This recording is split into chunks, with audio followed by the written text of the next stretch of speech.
The sound of silence. Hello, everybody. Welcome to you. You realize that for everyone on the podcast that what you said just made no sense because, like, the show started and then you just said the sound of silence. Well, it was silent before that, was it not? No, because they hadn't started the podcast.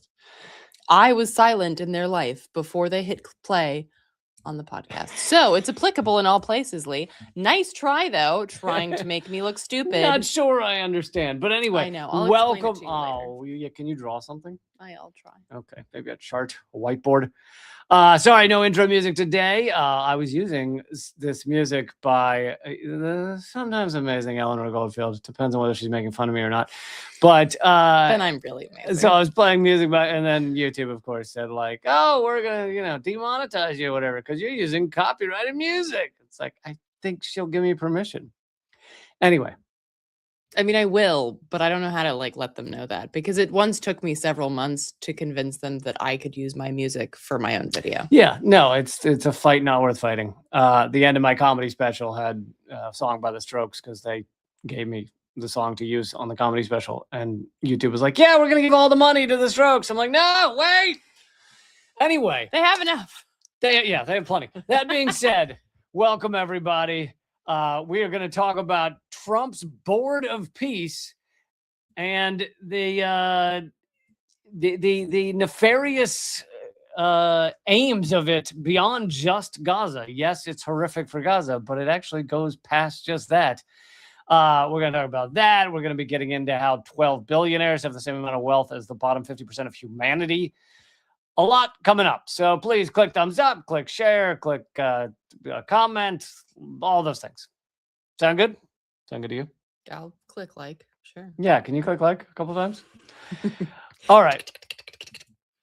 You already got nice rings or nice earrings? Nice rings. Maybe. What?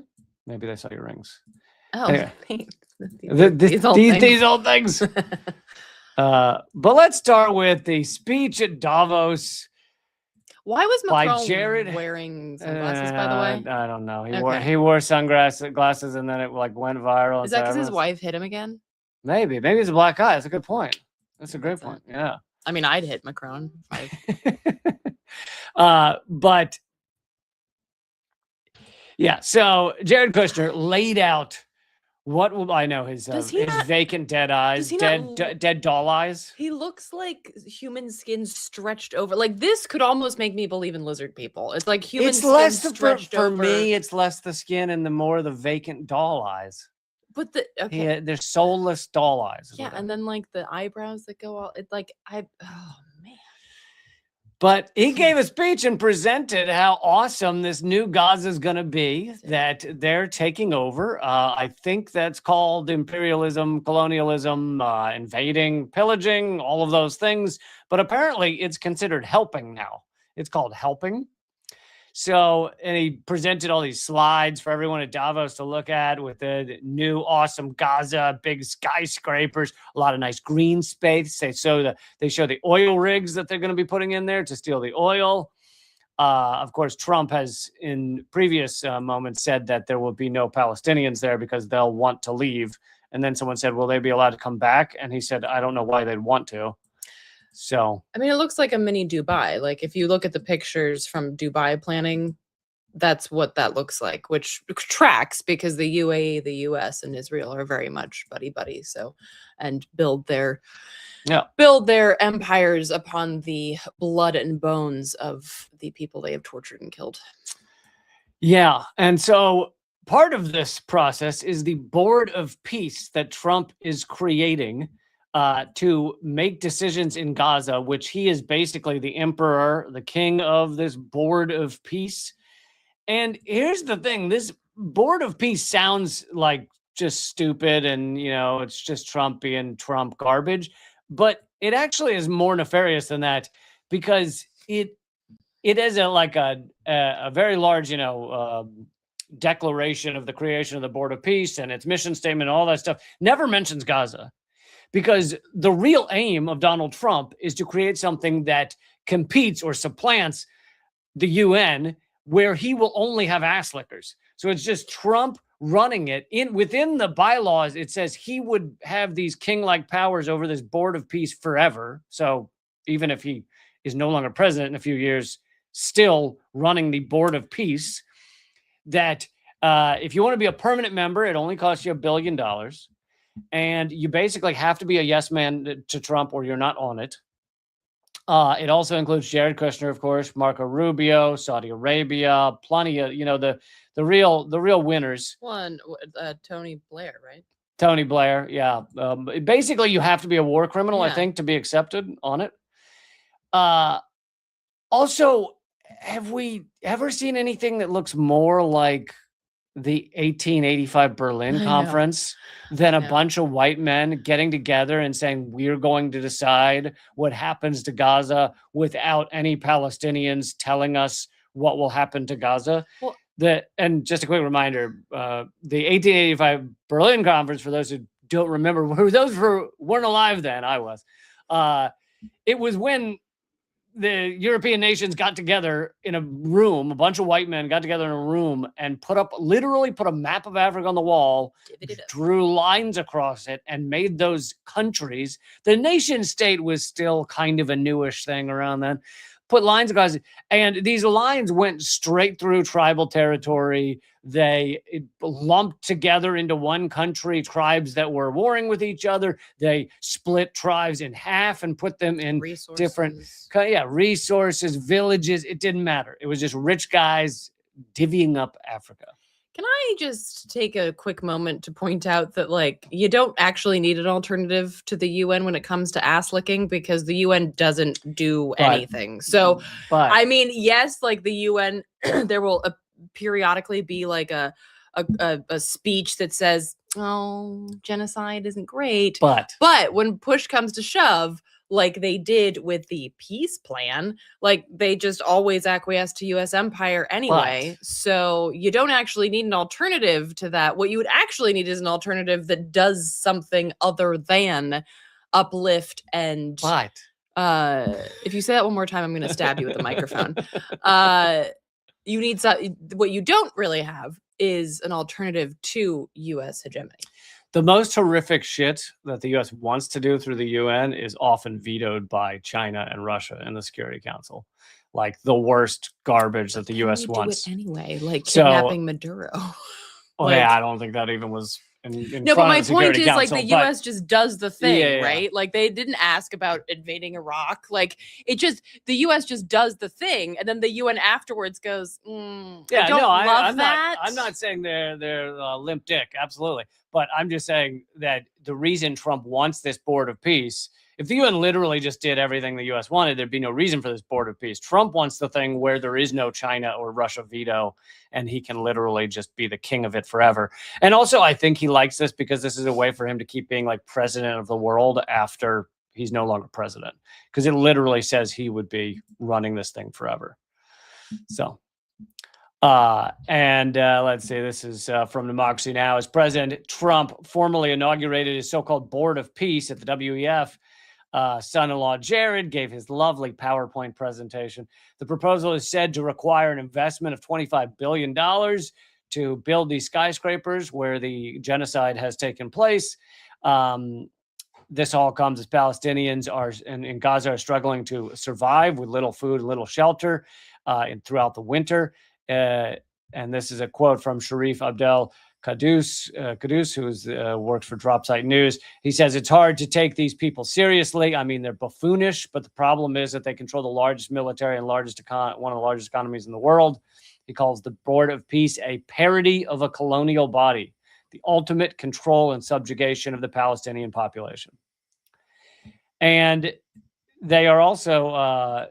as I covered in a Substack column the other day, their satellite images show that Israel is prepping a concentration camp. Yeah, concentration camp within a concentration camp. I mean, Gaza is already they're imprisoned there, but this is a much smaller 1 kilometer wide little area where they claim they're building the first planned community. Now, even these planned communities, even by their own admission, are essentially panopticons. They're the most Gaza's already crazy It's surveilled, already but a this, panopticon. yeah, it's already crazy surveilled. It's already a panopticon. It's surrounded by like 40 Israeli military outposts, but this would literally have everyone's biometric data monitored at all times as they walk through this 1 kilometer space. I mean, you really couldn't fart without this thing knowing it and without the IDF being aware.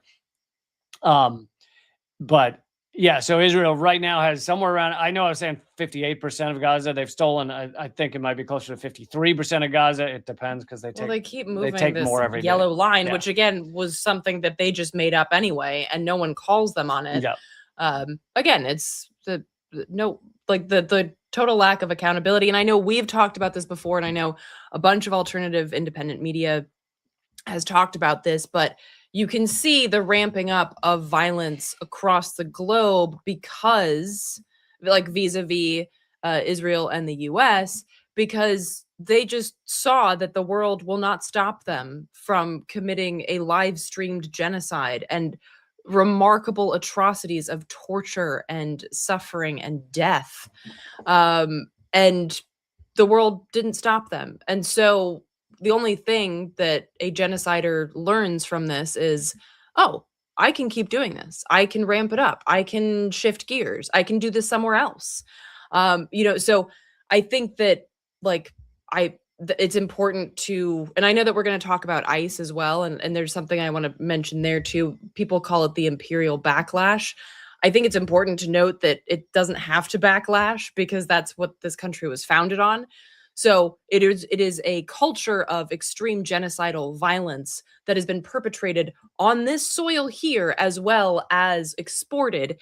And it's not so much that it's lashing back as it is coming back to its roots. And this is because of perceived and real scarcity due to climate change. It's because the global economy is shifting away from the United States hegemony. So I think it's important to note that, and also recognize, of course, that those are connected because it all comes back to Washington.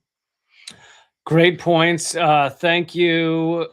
Let's see. Thank you, TX47, for donating over on Rumble. Really appreciate it. They say the UN does stuff. It elects people who lead genocides. Fair. Touché. Fair. Touché. And also, let's see, this is from Al Jazeera on the Board of Peace. They say it appears the board, whose 11-page charter does not mention Gaza once. And like I said, that's because Trump wants this to be a new UN, which means it's not Gaza specific. Anyway, it has morphed into something more. Which ties into what I just said. Yeah. It morphed into something far more ambitious, with the U.S. leader saying it may extend its work to other global crises, a role traditionally performed by the UN. Trump said, once this board is completely formed, we can do pretty much whatever we want to. Well, boy, that leaves it vague, doesn't it? Well, also, you're already doing that. Again, it's like that's already doing the things. So I guess you just wanted this for administrative purposes. He more wants paperwork, more clipboards. I don't know. It's a propaganda win to say, like, the World Board says, like, anytime the UN approves something, it makes news around the world. So yeah, but it's a propaganda win. That this also like Stephen Miller saying the quiet part loud, and Netanyahu just being very honest about wanting to commit genocide. Like, and I was recently talking to a veteran, Christian Sorensen, about this, and that interview is going to air in a couple of weeks. But it's, when I was younger, when I was a youngin' growing up, the U.S. was always sold as like a force for good, right? And when I've spoken to people who grew up in Israel, it was the same thing. When I spoke to Shir Haver, it was like, yes, when I was growing up, it was supposed to be that Israel is the force for good, right? And now that's just like, Netanyahu doesn't pretend to be a force for good. He has fully embraced the bad guy ideology and is like very open about, yeah, I'm committing genocide. That's the thing that I do. And same thing with the United States. We're not trying to hide things. We're just very honest. Like, yeah, they have our oil, so that's their fault. And so it really like shows this shift in, again, because no one's been holding them accountable. So why do you have to cover it up? You don't have to say that they're WMDs. You can just say, I don't like them. They have things I want and I'm going to go get it.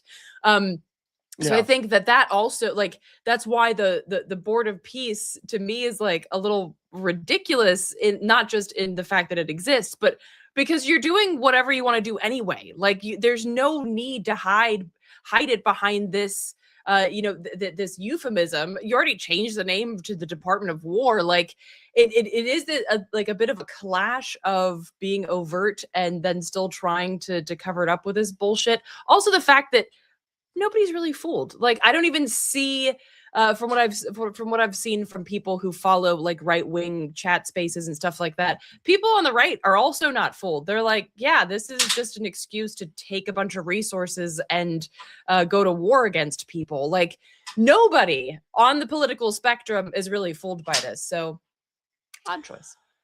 Yeah. I think there's kind of a, it might be what one hand doesn't know what the other hand's doing kind of thing. Well, for one, Trump loves the idea of still running something after he's no longer president. So there's that. That's fair. But they do kind of go back and forth on whether they want to keep this propaganda, like the propaganda of actually caring about people going and those kind of things.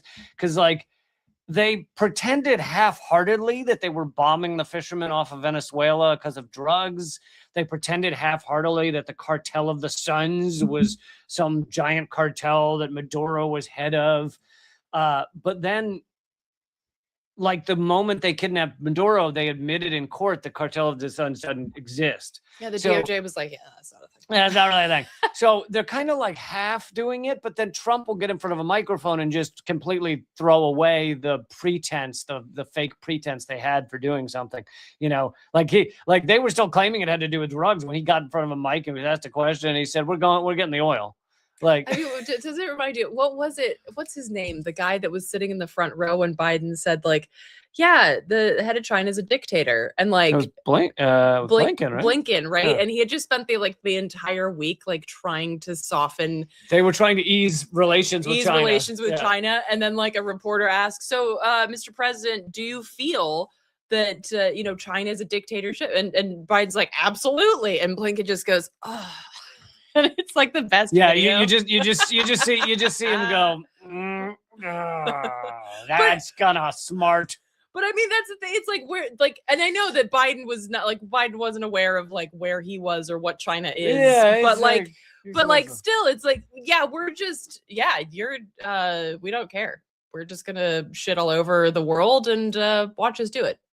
And China and other powers like that are watching and being like, oh, this won't end well for you, but carry on. And just to wrap this up, Trump also said at Davos that he said, I think the UN has a lot of potential. It's just never used it. I mean, I do agree with that. Yeah, but literally the U.S. has vetoed every single time the UN has done anything or started to do anything positive for Palestinians. Like, it's just U.S. veto, U.S. veto, U.S. veto. So it's like every time anytime they were going to do anything positive, you stop them, you fuck. He doesn't mean it the way that you and I would. I know. Oh, yeah, there's also, I can't remember who said this. I added this to my Substack column as well because it happened the day after I wrote it. But they're saying they're going to open the Rafah crossing next week. And as most of you know, that's the only crossing that connects to anywhere other than Israel. But Israel now controls the area around the crossing. So also Egypt has said they won't take Palestinians, both because they don't want to facilitate ethnic cleansing and because I don't think Egypt really wants to help Palestinians that much. No, they have done shit. So they may open the Rafah crossing, but what they'll do with the people, I don't know. As my Substack column talks about, seems like Israel wants to ship them to Somaliland, a place they have no connection to, have never been to, and isn't even a country.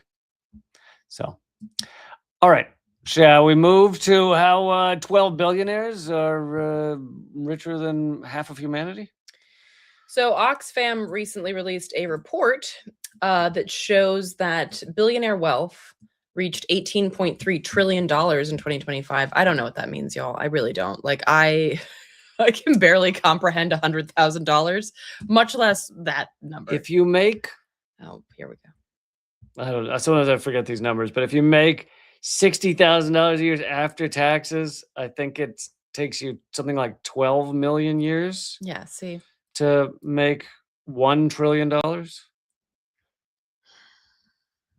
That's a lot of money. I don't. It's a lot of time too. It's a lot of time. It's a lot of time. You know, you only get one bathroom break per million years. So This is why adult diapers are a good thing to stock up on. For the first time, the global billionaire count has crossed 3,000, with the top 12 billionaires holding more wealth than the poorest half of the world's population, or over 4 billion people. So 4 billion equals 12, in case you're keeping track of wealth. 12 dudes, 12 white assholes equals 4 billion people. That seems fair. It's unfathomable. And I went through a couple of weeks ago, I went through like Elon Musk himself could end world hunger for, you know, something like 17 years or whatever it is and save 100 million people. It's like they're all sociopaths. It's an insane capitalist system. And it is the gravity of capitalism that will continue to just ramp up this gross, disgusting, repulsive inequality. There's I'm doing audio for an audiobook, and there's a quote that I actually really liked that I read the other day. Quote, antisocial behaviors were not invented by capitalism, but capitalism is the practice of making these adverse behaviors seem natural and inevitable and even desirable. So, like, I mean, you've talked about this, I've talked about this. It's like capitalism literally rewards you in terms of wealth and power and glamour. It rewards you for being a sociopathic fuckstick. And that is why you have 12 people who own as much wealth as 4 billion people combined. Totally unrelated, by the way. Last year, U.S. workers took home their smallest share of capital since 1947, at least, because 1947 is the first year that the Bureau of Labor Statistics actually took note of this. So it could be that this is the lowest share of capital that workers have taken home since well before that. It's just we don't have those numbers. So that's cool. Yeah. Smallest share of capital ever since 1947. And at least again. Yeah, at least 1947. And Trump has been horrific for workers in every way. And if you've watched my show or Eleanor's show or our joint show at all over the past several years, this doesn't mean Democrats are good for workers. It just means things are ramping up. Trump is even worse for workers. Somehow they each find a way to top themselves in how horrific they can be for average human beings across this country, across the world.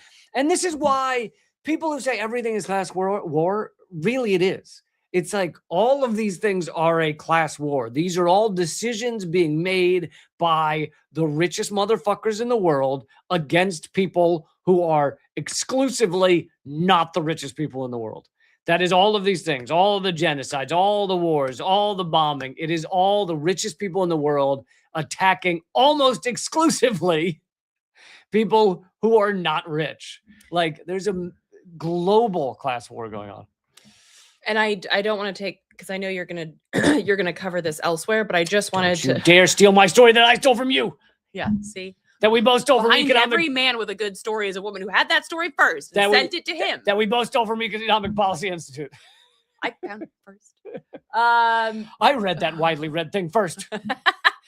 But I just wanted to point out, because you mentioned the bipartisanship, because like it's important to understand, and again, Lee's going to go into this more in detail. But for instance, I posted this a week from now. Whatever. So I posted this on my Substack. Y'all can check it out at eleanorgoldfield.substack.com. It's part of an ongoing project called The News That Didn't Make the News for each week. But so basically, had pay for typical workers kept pace with productivity over the last 45 years, which means Democrats and Republicans in charge, their paychecks would be roughly 40% larger today. Imagine your take home being 40% larger. Now, that has been exacerbated by Trump in ways that the EPI goes into, but you can't blame it all on him, right? Like, he's not smart enough to have created all of this just in the past year. Yeah. Like, this is just like Obama the first time handed him an authoritarian's toolkit.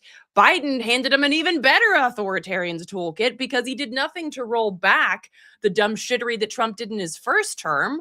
Biden was like, hold my beer. And then Trump gets back in and he's like, ooh, I got even more to play with. So it's like, this is a continued bipartisan project that continues to bleed us dry. And, the question throughout history has always been, at what point do the people just say, I got nothing left to give except my pitchfork? And that's when you start to talk about revolution. Of course, changing I would never to something publicly evolving. advocate for such a thing. No, never. Evolving to something beyond capitalism, which has only been around for a few hundred years, and yet here we are letting it destroy all of humanity, all of the earth, warping our minds. It's really a brain virus. There's a great book called Columbus and Other Cannibals. It talks about just that aspect. Nice. Oh my gosh, that's hilarious. Just vote harder and longer and deeper. Thank you, Anthony. That sounds like an OnlyFans page. Anthony in the chat says everyone is to vote harder, longer, and deeper. Yes, we do. Thank you, Anthony. That made me chuckle. All right, we're going to move on to Margaret Killjoy in 1 second, but I just want to let everyone know about Eleanor's other podcast, Project Censored, and you're now doing the news that missed the news on your Substack. News that didn't make the news. Yep. News that didn't make the news. I'm going to get that wrong every time. Okay. On purpose your Substack. Or by accident? Nope, by accident. Okay. Yeah, so that's at your Substack, which is what again? EleanorGoldfield.substack.com, and the Project Censored. Haha. Hey, look at that. Look, Mom, it's my name and lights. So the Project Censored show airs wherever you listen to podcasts. It's also up at projectcensored.org. And my column, I put out usually 2 free columns every week. That's at realleecamp.substack.com. If you feel this show or any of our work is worth a beer a month, we're asking for a whopping beer a month. What kind of beer? That's up to us to decide. They don't stipulate when they throw in the $8, so you get to choose. Oh, $8. This okay. It's like a dive bar then. Yeah, I didn't say high-end beer. Low. If you think we're worth a low-end beer a month. See, I'm not a cheap It depends. date. It depends Yeah, on I'm gonna need like a nice chocolate porter type situation. I'm not going for a Natty Bow over here. Natty Bow's not $8. Natty Bow's like $4. With inflation. It like your average nice porter is still going to be like a 9 or 10 in Baltimore. I don't know what it is in New York City these days. Oh my God, in New York City, it's your kidney. Yeah. We're going to need a sperm sample. What? Oh. Wait, can you pay after, or do you have to give that ahead of time? Oh no, I definitely collect ahead of time. Man, you must be exhausted. I didn't say I go to these places. No, sure. Do with me. Okay. I heard it from a guy. Yeah. realleecamp.substack.com. You can join up over there. Throw us a beer a month and you keep our work going, and that would be amazing. You can also join up at leecamp.net, patreon.com/leecamp, artkillingapathy.com. Right? I mean, you can't join. Patreon.com/ Just go to artkillingapathy.com. Okay, you could have just said yes then, because that's what I said the first time. Okay. Let's keep it going here. Let's get to some interesting notes about Minneapolis. These people are fucking showing up. So I wanted to share this because, and this is there's a strike going on right now, and if you look on my Instagram at Radical Eleanor, you can see there's videos up there. People are being arrested en masse, in particular faith leaders at the Minneapolis airport for protesting deportation flights. And people have walked out of school, work, and all kinds of things. It's a really beautiful show of solidarity. But that's an ongoing story. This was from a couple of days ago or a day ago. that Margaret Killjoy, who does amazing work, they're on they're on Substack as well. But I just wanted to share this because I think, ironically, this post gave me joy. yes, I think we can get lost in how remarkably fucked up the world is, and I think it's important to recognize like the power that we have when we show up together. So I'm just going to read a little bit from this post. She writes that half the street corners around here have people from every walk of life, including Republicans, standing guard to watch for suspicious vehicles, which are reported to a robust and entirely decentralized network that tracks ICE vehicles and mobilizes responders. I've been actively involved in protest movements for 24 years. I've never seen anything approaching this scale. Minneapolis is not accepting what's happening here. ICE fucking murdered a woman for participating in this, and all that did is bring out more people from more walks of life. It's genuinely a leaderless or leaderful movement, decentralized in a way that the state is absolutely unequipped to handle. Important note there. There are a few basic skills involved, and so people teach each other those skills, and people are collectively refining them. And she also points out she spoke to some people about where they're from, like how they came to this space. She also points out, another friend put it to me like this: ICE has made the classic Nazi mistake. They've invaded a winter people in the winter. Well, and that's referring to the fact that it's -20 there right now. It's negative 25 right now. Literally, ICE can't, ironically, their name, ICE can't be outside very long, but the people of Minneapolis are like, yeah, we got this. When I asked an organizer what they wanted to see out of press coverage, they told me they wanted people to see the beautiful things they're building here and not just the worst stories of the worst of ICE's crimes. What people are doing here is beautiful. It's a tragic beauty, but a real one. And so I think like there's a couple of things that I want to point out here. One, when Margaret points out that, you know, even Republicans are doing this. Like, this is one of those moments where you don't get into political philosophy as a prerequisite to organizing with people, right? You just walk up and say like, I don't want my neighbors disappeared, right? Like this is one of those spaces where it is unnecessary and totally unhelpful to start getting into, well, if you don't believe in the communist or the, like, just shut up. It doesn't matter. Like, this is one of those and I would argue that most organizing spaces, if they are efficient, should not get into the weeds of philosophy or political ideology. They should get into shared goals and the kind of world that we want for each other, which overwhelmingly is people just want to be able to walk down their street and be in community with their neighbors. So that's one thing. The second thing is the decentralized nature of it, right? And I know a lot of people, like, we can get into like that, again, that philosophy about like, well, if it's empowered, needs to be like, but what makes this so powerful, and actually the LAPD police chief years ago said, we have the power, like the LAPD has the power to crush a, you know, like a 10,000 strong throng of people all in the same place. What we don't have the power to do is 100, you know, 100 or like even fewer of like, you know, 50 people all bouncing around all over the city. So that kind of decentralized shit, like the state can't handle it because it's completely antithetical to how they train, how they deal with crowd suppression tactics. It is completely the opposite of this, like, we're marching in a line and then they're just going to come up and tear gas us and there's nothing we can do. But if you are decentralized across the city, and that's how these rapid response networks are working, they can't deal with it. They don't know how. And that is our power. And this also speaks to the power of just existing where you are, right? Like, hey, who's closest to this intersection? And you're on the chat and you're like, hey, that's me. I can just go there and hold space and be present and bear witness or whatever the case may be to try and protect my community. Like, you don't have to, you know, go across the state or whatever. It's like, this shit is going down in your neighborhood. And that decentralized aspect is its power. It is not a weakness. It is a power. And I think it's really important to remind each other of that. And part of what they're doing is just alerting everyone to ICE, because ICE does not like a lot of people knowing that they're there, that they're acting, that they're attacking people, that they're black bagging people.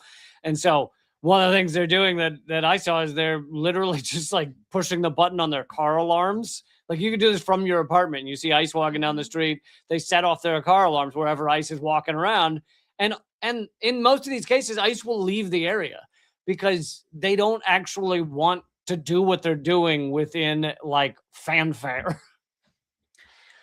And yeah, and the final point that I think Margaret said, which was a request from somebody on the front lines, which great journalism, by the way, asking people on the front lines who are actually living that reality to what they'd like to share, that these are those beautiful moments. And I've talked about this before as well, that the organizing that I've been a part of since basically 2002 has brought me into contact with some of the worst that humanity is capable of, also the best. Like the worst moments followed by or bookended by the most beautiful community care, the most beautiful deep connections to people that you might never see again or that you become lifelong friends with. I mean, this is like in essence really what life is about trying to create a beautiful world for you and your loved ones in spite of all of the shit and all of the fuckery and all of the horror that the system imposes on you.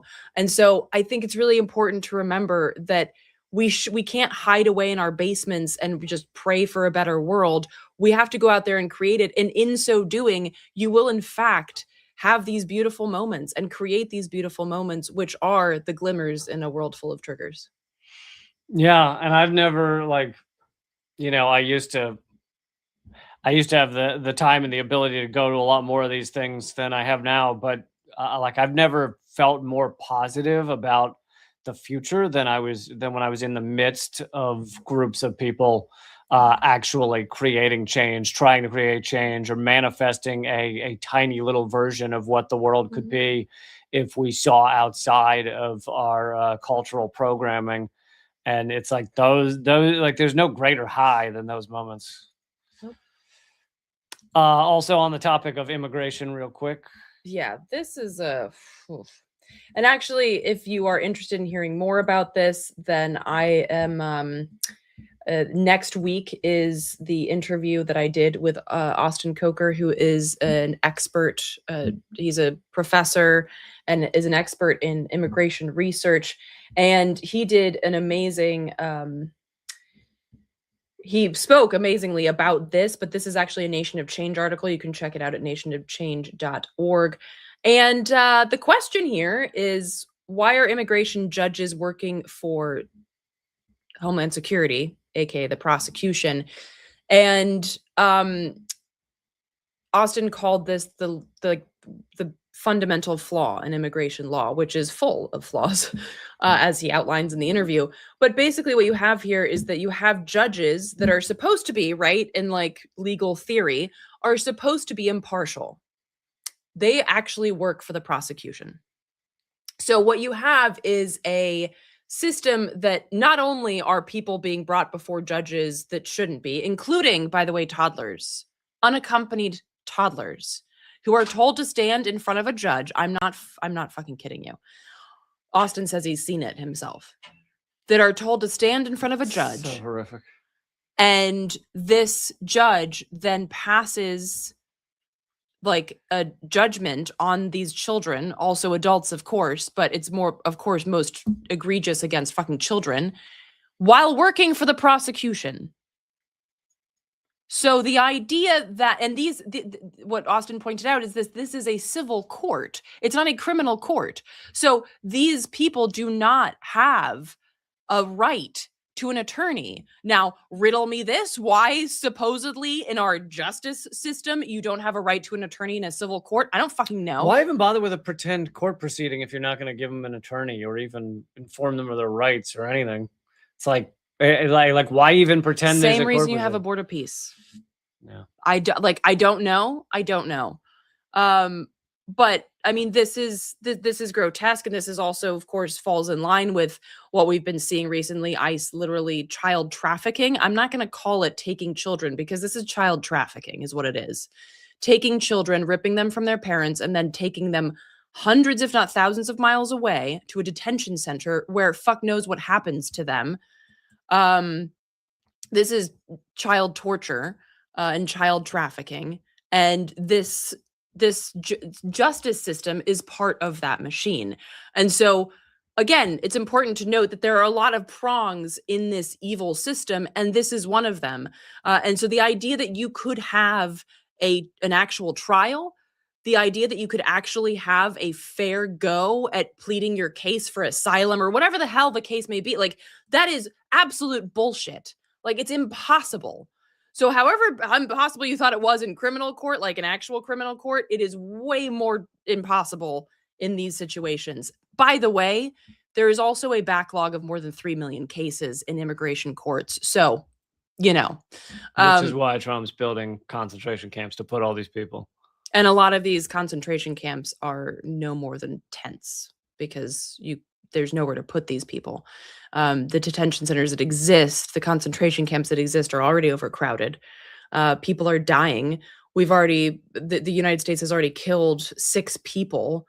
It's not even the end of January yet. You mean ICE in the United States, not police, but specifically at these concentration camps for migrants. Yes. Yeah. Okay, should we lighten things up by talking about Pentagon butt plugs for a second? Oh, wait, this is an old story. Yeah, we never covered it. Oh, I didn't know you wanted to. Okay, go ahead. Yeah, we never did it. All right. We're getting to it now. All right. I feel like people needed a second. We need a second. Okay. Yeah. You do you. I was gonna say palate cleanser, but that's not the right term to use on this topic. The Pentagon is picking a fight with a Canadian sex shop that has been getting letters from the Kingdom of Bahrain.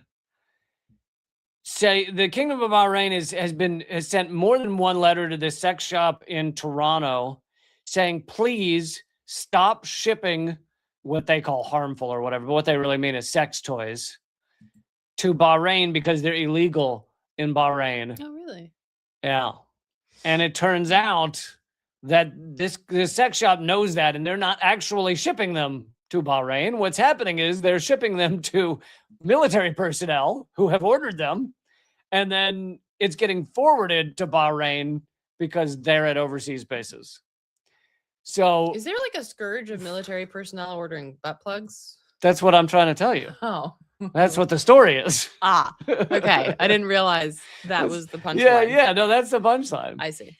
Sorry.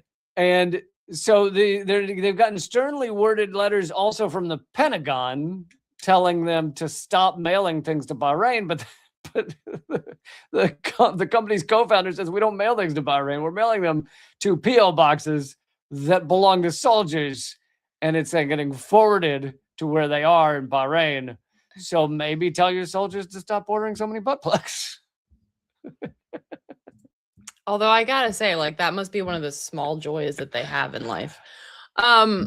Literally. This also reminds me of some of the only good reporting I saw out of the LA Times was when they reported that, like, when I first moved to LA, there were sex shops in LA that had sold out of Bush and Cheney butt plugs. And it was like a real problem because they kept, like, people were desperate for these Cheney and Bush. That's some, I mean, is there a better name for adult toys than Dick Cheney? But I mean, the Bush and Dick jokes back in the day, they were pretty good. Yeah. But that is some great investigative work by the LA Times. You weren't wrong.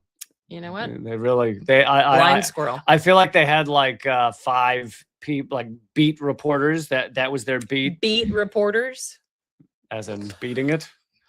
Yeah, I think they did. Oh boy. All right, let's move on to. Yeah, that was just a little bit of. That was your palate cleanser. Can we not say that? Like, I don't want. Let's move on to fracking and data centers. Yeah, so this is like another one of those. Remember when we used to fight against fracking? Do you remember those days? Oh my god, right? That was fun. That was our youth. The fight against fracking. To be fair, people still are, and one of those organizations is Frack Tracker, and they do amazing work. Love them. You should check them out. And they actually have this really rad map that is horrifying, actually. because it just shows a bunch of open sores on our lovely nation, and every pus-filled sore that you see On the map. on the map is a proposed data center, or some of them are in construction. Like there's a little key that tells you what these colors mean, so you can check it out yourself. Ones that are operating, ones that are approved or under construction, ones that are proposed, and it is wow. It is horrifying the amount of data centers that are proposed or already operational, considering how much energy they consume. And predominantly these data centers are used for AI. So please stop using AI, you guys. But talk about what the harm of data centers is. I know you said a lot of water use, but it's also a lot of pollution. It destroys areas. Well, yeah, I mean they're these huge, like sprawling compounds that require a massive amount of energy, a massive amount of water, and completely like destroy the surrounding community. And the other thing is that, like, we could talk about the issue with even if they did use solar panels, because the whole point is like to try and consume less as humans, but none of them are, right? It's oil and gas predominantly. So this is pushing for a new fracking boom, and like more drilling for oil. And of course, like for folks who don't know, fracking is the process of looking for what you couldn't find with traditional drilling methods. Yeah. So the only reason that you're fracking or fracturing that rock is because whatever was easy to get to, you already got, and you already burned, and you already destroyed a bunch of, endangered species and ecosystems getting to. Now you're going to destroy more through fracking or fracturing. And they pump all these awful chemicals into the earth, and it leaks into It water. It requires a shit ton of water, a shit ton of fresh water. So like combined, like these two horsemen of the apocalypse, fracking and data centers, is something that's not talked about a lot, because again, people will say things like, oh, it uses a lot, data centers use a lot of energy, but where is that energy coming from? It's not like wind power, which again, that is also problematic. Even if that were the case, even if it were like hamsters riding bikes, still be problematic. But this shit is oil and gas. Oh my God, that'd be great. Let's do the hamster bike thing. I think everybody who wants to build a data center should have to power it by sitting there riding a bike. I want to see Peter Thiel losing his goddamn mind riding a bicycle trying to power his data centers. Fair is fair. You know what I mean? I agree with that. So this is a very horrifying connection and a collaboration, and it needs more attention brought to it. But what's really great about Frack Tracker's map, and again, you can check that out at fracktracker.org. What's really great about their map is that it shows you exactly where these proposed data centers are, so you can hone in on them, find the information, find what permits they have. There's also information on which ones have been canceled, and you can see what worked there. So like, hey, this one was canceled because the community did da da da da da. And you can be like, oh, okay, well, I'll replicate that. There is a lot of pushback against data centers happening, and there have been some wins against data centers. Yep, so we need to I got it here. Rinse, repeat. Look at that. Repeat. Boom. Look at you. Amid rising local pushback, U.S. data center cancellations surged in 2025. There was dozens of data centers that had been proposed, and thanks to the fights by activists, they abandoned them.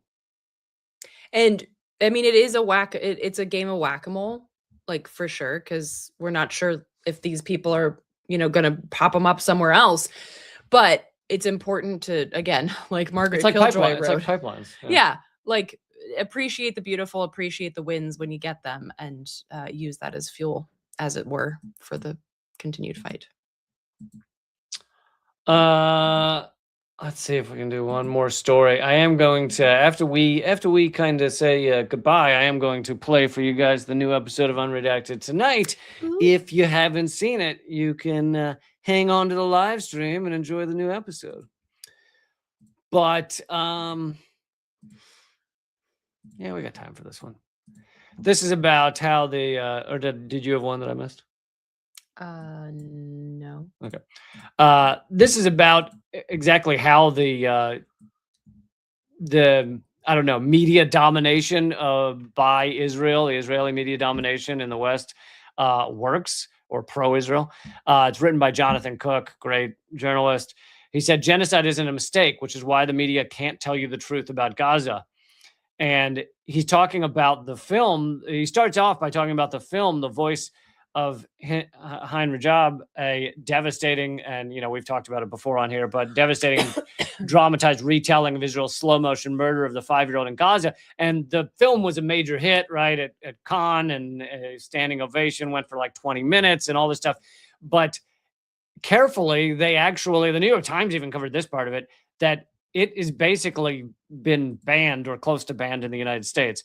It had its premiere at the Venice Film Festival in September, won the Grand Jury Prize. A few days later, it was screened to great acclaim. High-profile U.S. distribution companies came calling. They wanted to distribute it.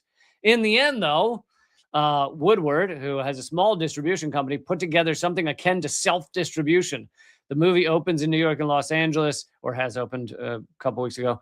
Elsewhere in the world, this film, shortlisted for an Oscar, has major distributors, but not in the United States or Israel. So literally, they got all of the distributors, except for her tiny little company, to back out by pressuring them. Israel pressured them. And Jonathan Cook says that may be the nearest you will hear of New York Times admitting to an Israel lobby that has extraordinary power.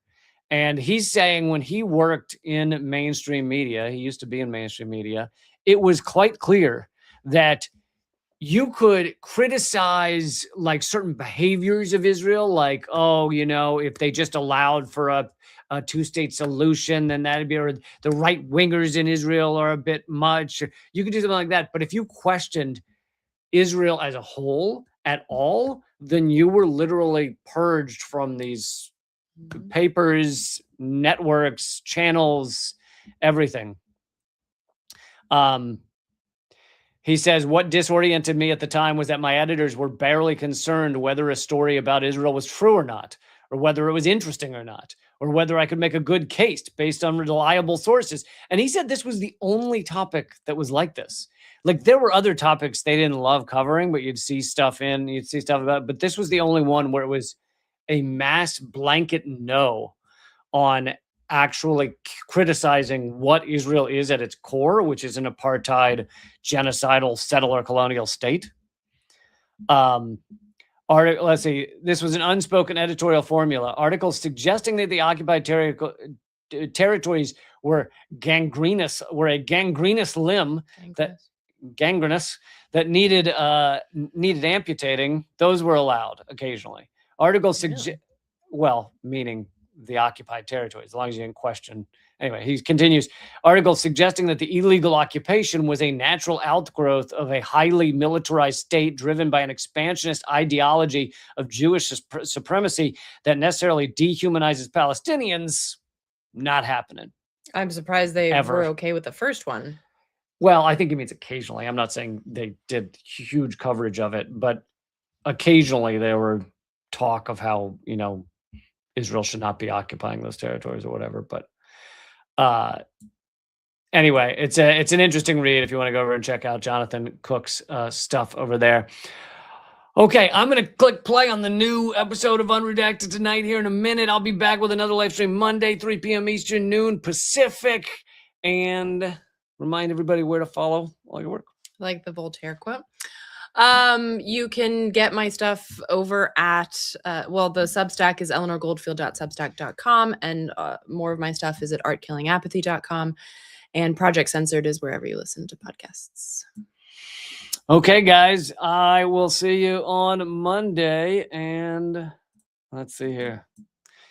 This is the new episode, just came out last night, if I can find it. And enjoy, and please share it if you get a chance. On tonight's show, Donald Trump has not yet been impeached in his second term, but this is not because he hasn't violated the law. We'll go through his grave violations of international law, all of which could get him impeached. No, none of them will. Not at all. Yeah, no one seems to care. Plus, it's time we deconstruct the thing that lies at the heart of all foreign policy and why it's essentially a brain parasite. But don't fear, it can be removed with a pair of salad tongs, a bottle of whiskey, and a steady hand. All that and more coming up right now. Welcome to Unredacted Tonight. I'm the most censored comedian in America, Lee Camp. You might recall that the first time Donald Trump was impeached in his first term, it was focused on him withholding $400 million of military aid from Ukraine. That's right, he was impeached because he had failed to send missiles to Ukraine. Of all the bullshit Trump is doing, the thing that really got Congress's goat was that he wasn't helping kill enough people. It's not like convicting Al Capone for tax fraud. It's like convicting Al Capone for feeding the homeless. Anyway, that impeachment, of course, didn't stop him, and he has gone on to kill more than enough people to make Congress super proud. However, they have not impeached him yet in his second term, despite loads of impeachable offenses, including an epic list of violations of international law. So let's go through that list. And remember, this does not include all of the times he's broken domestic law. I don't have time to go through that whole list because I have to drop off my kid at college. He's 4 years old right now, but it's a long list. Number one, bombing fishermen off the coast of Venezuela. Sure, the U.S. sociopaths claimed it had to do with drugs, but we all know it didn't. And even if it had, even if those fishermen's asses had been filled to the brim with cocaine, it's still illegal to blow them up. I have a friend who does a lot of drugs. I don't like it, but I cannot, under current law, stuff him full of dynamite and light her up. I just can't. Meanwhile, our own government is like, my God, you have a powder that makes someone talk a little fast and feel a little too loving towards others? We'll have to bomb you to shreds. It's the only answer. Number two on the list of violations of international law, not just bombing fishermen, but apparently the U.S. attacked a boat with an aircraft that looked like a civilian plane. This is called perfidy, and it's illegal under international law for understandable reasons. I mean, if you dress up all of our Marines in little 1950s candy-striped nurses outfits, and then you just have them mowing everybody down with automatic rifles, it's not fair. But I'm not sure why the Pentagon bothered dressing up their fighter jets. Were they afraid the fishermen were going to get away if they saw them coming? What are they going to do? Paddle harder? Hang off the back and just kick real hard, man. Kick hard. I think you're going to win that race, Pentagon.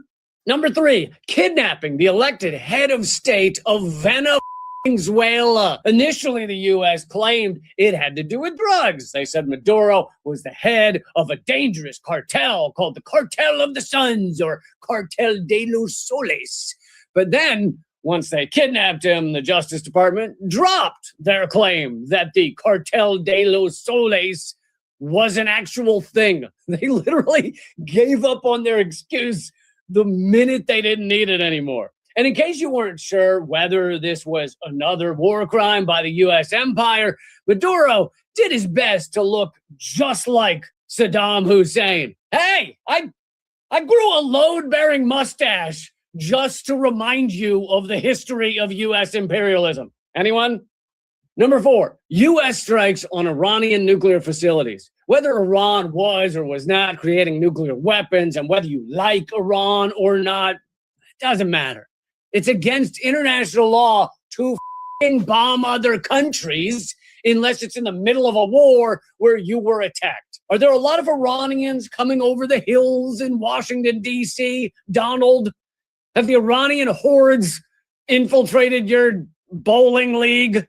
I don't think Iran has attacked us recently. Number five, continuing and expanding arms transfers and other military support to Israel amid widespread allegations of grave breaches of international law. That's the nice way of saying committing genocide. You see, when a country is busy genociding, it's illegal to keep giving them guns and bombs and surveillance info and money and jets and all kinds of shit. When you do that, you are helping commit genocide. But don't worry, U.S. You have lots of friends with you. UN Rapporteur Francesca Albanese found that 63 countries have facilitated the genocide in Gaza. Number 6 on Trump's long list of international crimes, sanctions against the International Criminal Court, the ICC, and its officials for investigating Israel. Yes, it violates international law to wage economic war against international officials trying to hold someone accountable for genocide. Ain't that a bitch? It's not just the genociding that's illegal. It's also the cover-up. That's not fair. I say, sure, genocide, illegal, I get it. You go with that. But you should let the guy try to cover up his crime. I mean, that should be totally legal. Like, just in day-to-day stuff. Like, you murder your neighbor because he made a comment about your mailbox being ugly. I think it's wrong. Don't murder him. But burying his body afterwards, that should be okay. Because that's just a smart thing to do. I mean, at that point, who amongst us wouldn't throw the mailbox-hating sack of flesh into the wood chipper?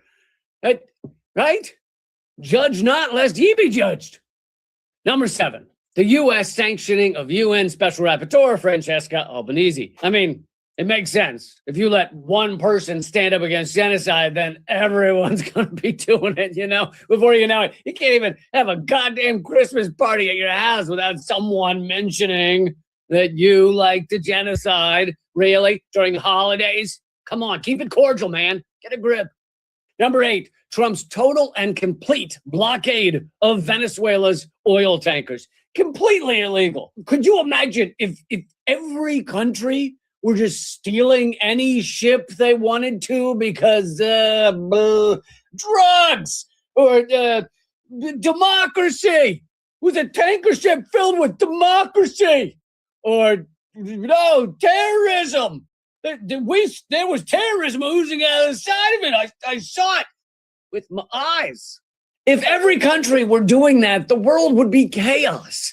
I mean, the world is chaos, but it would be even worse chaos.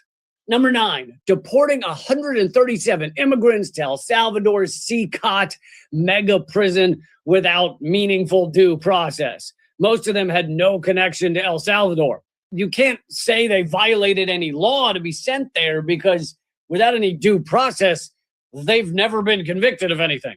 Trump just wanted to ship them somewhere to be tortured. Number 10, Trump has moved to expand immigrant detention at Guantanamo Bay. As you surely know, Guantanamo has been the scene of endless breaches of international law, such as, well, murders. They murdered some of them.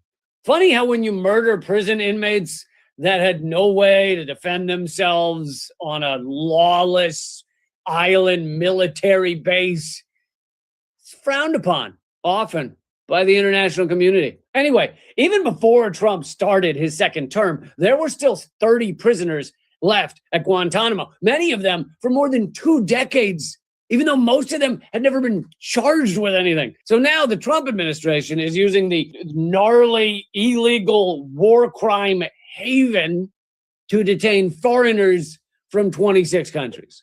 Trump's somehow stacking war crimes on top of old war crimes that were ongoing before he even showed up. It's a real, you think that's a war crime? Hold my beer kind of situation. Number 11, Trump bombed Iraq. The Iraqi government said it was a violation of their sovereignty. And of course it was. Yeah, that's what we do. We violate sovereignty. It's like our favorite thing. Well, it's America's second favorite thing, just after making fun of someone with they, them pronouns. Yeah, because punching down is just much easier. You know, it's you're working with gravity. It's a lot easier. Number 12, just recently, Trump launched strikes all across Syria. Sure, he said it was to get ISIS, but That's pretty much the excuse for everything we do. By the way, you can use that excuse anytime you want. This is a good tip for you kids out there. I stole a pair of shoes at the mall the other day. Yeah, I just claimed I did it to keep the shoes out of the hands of ISIS. Totally worked. Security guards didn't want to appear anti-American. So they were like, well done. Number 13, Trump bombed Nigeria and again claimed it was to get ISIS. Some of the bombs hit a small farming village that has never even seen a terrorist, unless you include the United States. That terrorist totally just bombed them. Number 14, Trump's bombing of Yemen killed 61 immigrants and 0 combatants.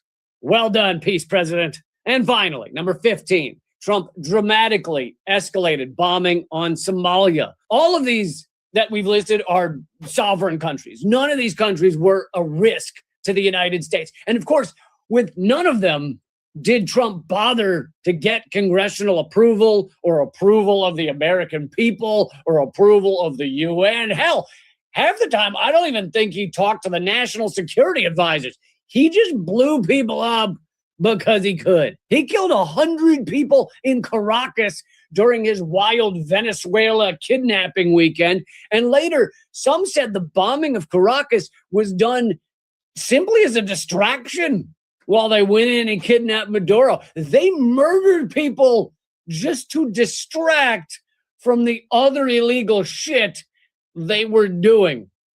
How fucking gangster is that? But let's remember, none of this has gotten Congress to even begin to impeach the guy in his second term. Not sending missiles to Ukraine. Oh, well, we'll get him for that. Yeah, get that guy out of here. But leading a Hitlerian assault on half the world, was having a bad day. His Egg McMuffin probably wasn't at the precise temperature that he demands, or his fries, his morning French fries had gotten a little soggy in the with the humidity in DC, So you can't really blame him. Let's not be rash. Committing daily war crimes, it could happen anyway. Welcome to a new segment called Deconstruction. This week, let's talk about nationalism. Supporting a country no matter what they do because you're from somewhere within the borders of that place. Well, actually, you gotta define from. So it's supporting a country no matter what they do because you came out of a vagina that was within the parameters of said country at the time of your exit from said vagina. Wait, though. Some people have very strong nationalist feelings for a country that they live in, even though their origin vagina isn't even there. They might have moved to a different country. They might hate the old country, even though their origin vagina is still in the old country. Now that I'm saying it out loud, probably not a great term for dear old mom. Don't put that on your Mother's Day flowers or anything like that. Back to nationalism. Sometimes the person's mother or parents move to the new country with them, and they both have strong nationalism for the new country. So in that case, you have allegiance to a place you aren't from. You didn't live there at first. You might not have even grown up there. You weren't even born there. You just moved there and bought a hoodie with the name of the place. Once you arrived at the airport, probably has a cheesy pun on there. The Czech Republic rocks. Check it out. Point being, I'm not sure how you decide which country to feel the nationalism towards. But it's very important. It's very important. Sometimes you have to go and kill other people because they have nationalism for a whole other place. Your government might say, here's a gun, go murder those other folks because they think their place is better. And you have to do it. You have to support your brothers and sisters from the same country. But hold on. Lots of us hate our brothers and sisters from the same country. Like the most nationalistic, America-loving, good old boy living in the woods of Arkansas with an American flag outside, American flag hat, American flag shirt, American flag tattoo across his chest with a bald eagle that's angry. That dude would hate me So why would he sign up to go kill another guy in another country to protect me and my EV car and my native plant community garden friends who only eat vegan smoothies made out of peace and love and bean curds?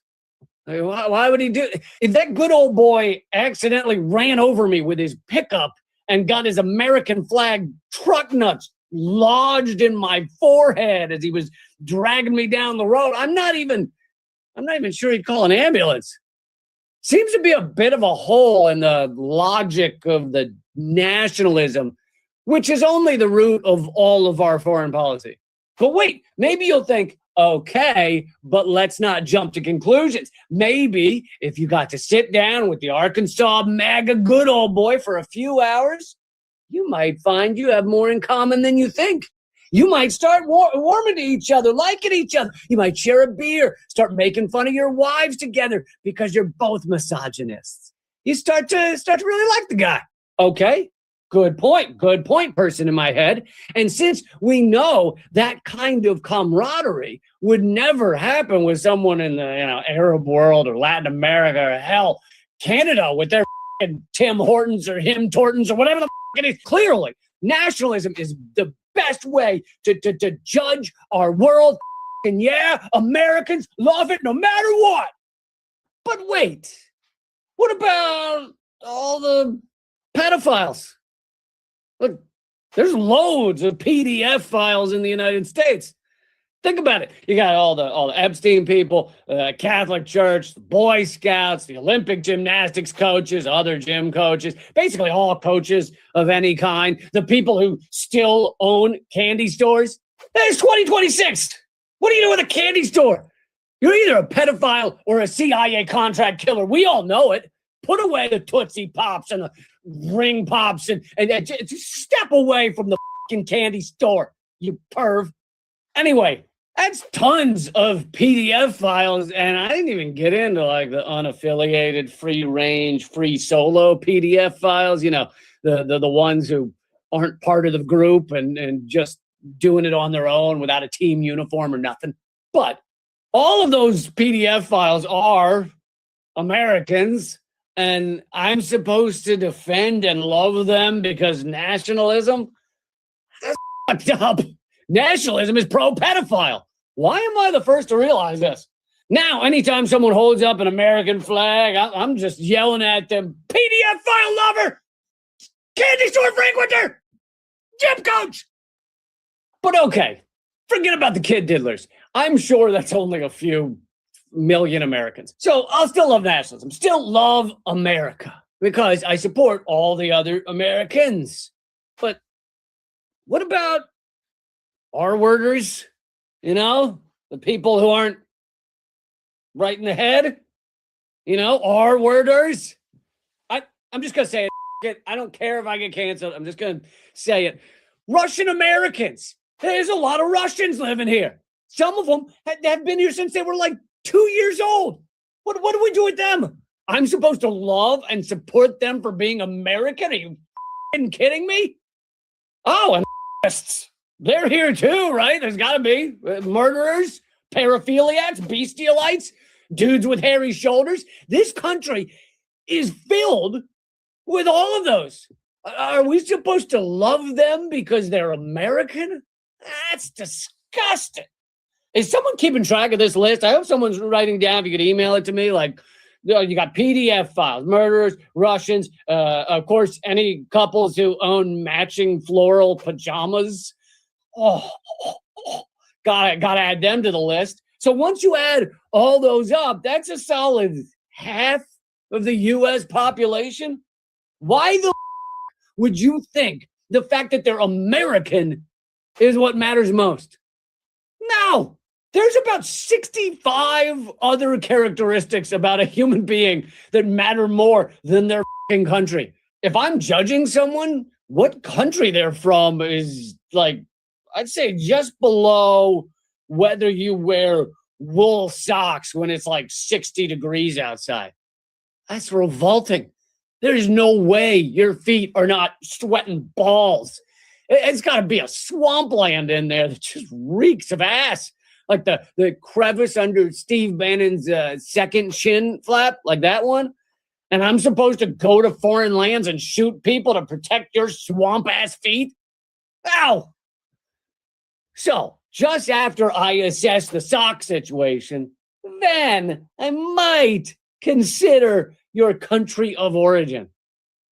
So you see, nationalism is a non-issue, but we use it to determine every global policy.